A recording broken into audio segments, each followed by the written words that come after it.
What's up everyone, and welcome to today's video. In this video we're going to be going over what exactly a classic buy or sell day is and how and when to use them. I should mention firstly that these occur in the direction of your daily bias, and that always comes first. So if you don't have a daily bias, then these will not work. They also occur best when trading off of a PD array in that same direction. Let's actually start with what a classic buy or sell day looks like and start by defining it. So firstly, this is the depiction of a classic sell day on your screen. Midnight open is here, where we have consolidation during Asian range, or it could just be ranging. Take out buy side liquidity. This line here represents 2 AM, which is the start of London session. Have a Judas swing in the opposed direction of our bias.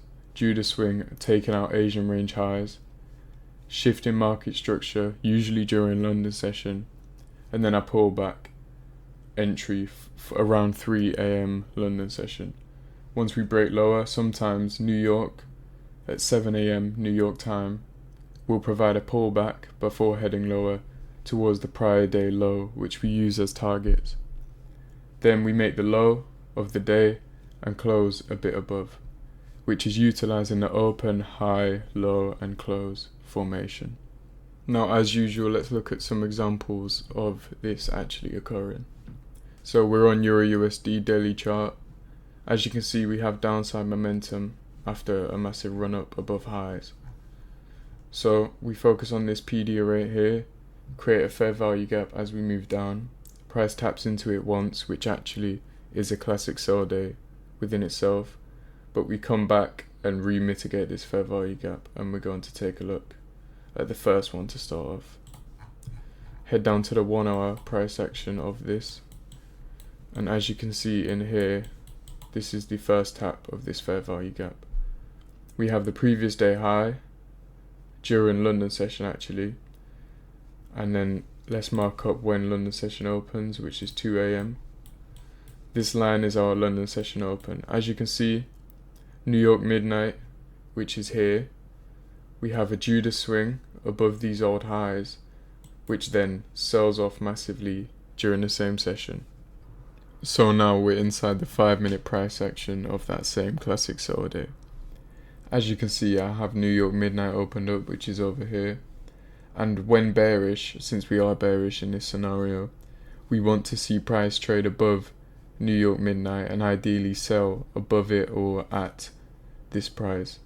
And it's the opposite when bullish. So when bullish, we want to see it trade below, and that's when we want to start looking for buys. In this scenario, we have a low and then a run up, and this run up takes out this high. We then, because we're bearish, are expecting downside expansion, which happens with this candle here. And then since we have a high, a low, and then a higher high, and then a lower low, this becomes our break at this price action in here.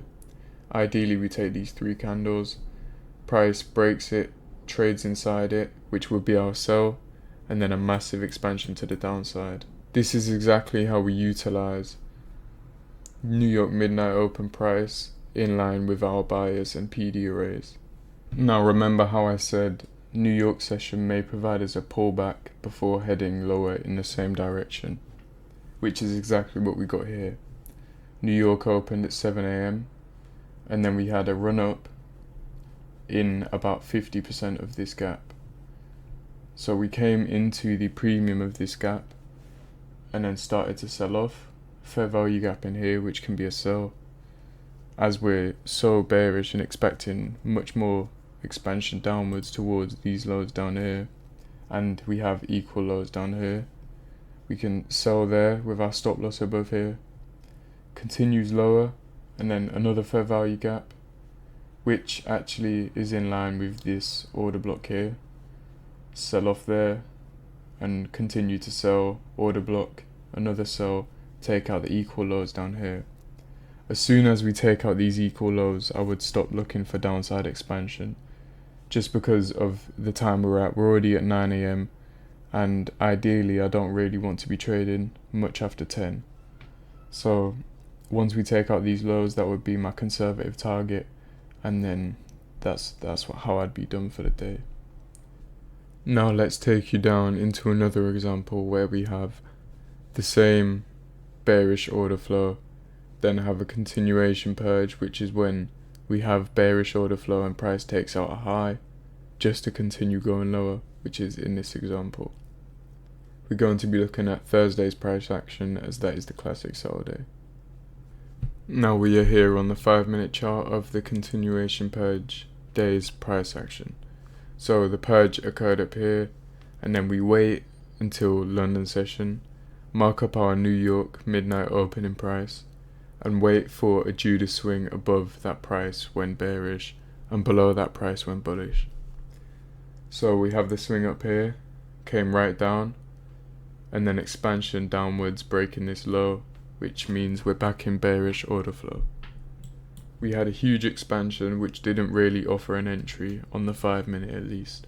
You could in theory drop down to the 1-minute chart, for example, and find an entry within here, but I like to try and stay off the 1-minute chart as much as possible, and I would recommend doing that definitely if you're new. So on the 5-minute, I would use this wick usually to measure our expansion in terms of premium and discount.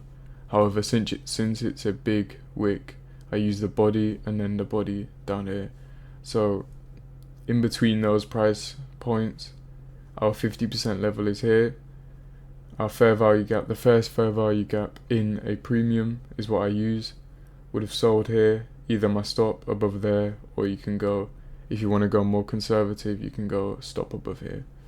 And then you can target these lows, which is a nice 1-to-1, or if you put your stop here, probably a 1-to-2.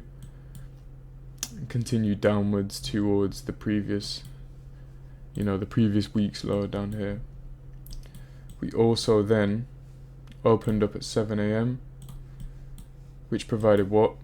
Fake downside up here, pulled back to a PD array, and then once again expanded downwards, entry off this order block, came down once again, fair value gap, came down and rode lower towards the close. And then remember what we spoke about, price will make the low and close around up here. This is a perfect example of how to use the classic sell day in context, and I recommend you're all quite conservative with your profit taking. So don't try hold for the previous day's low all the time, or the previous week's low, just because we're expecting a lot of downside expansion. Sometimes it's way better to sell here and take your profits just below this, because then you're in and out the market quickly. You're not checking your phone all day trying to see if and panicking over whether it's going to hit your target or not. We want to be in and out these markets as quickly as possible.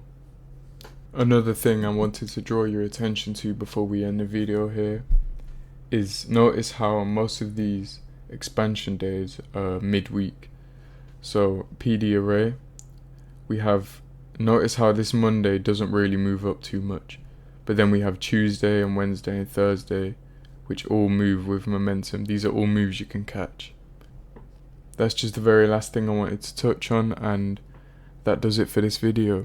If you have any questions, please be sure to write them in the comments. I try to get back to all the comments I get, and if you want to find me and contact me, details will be in the description.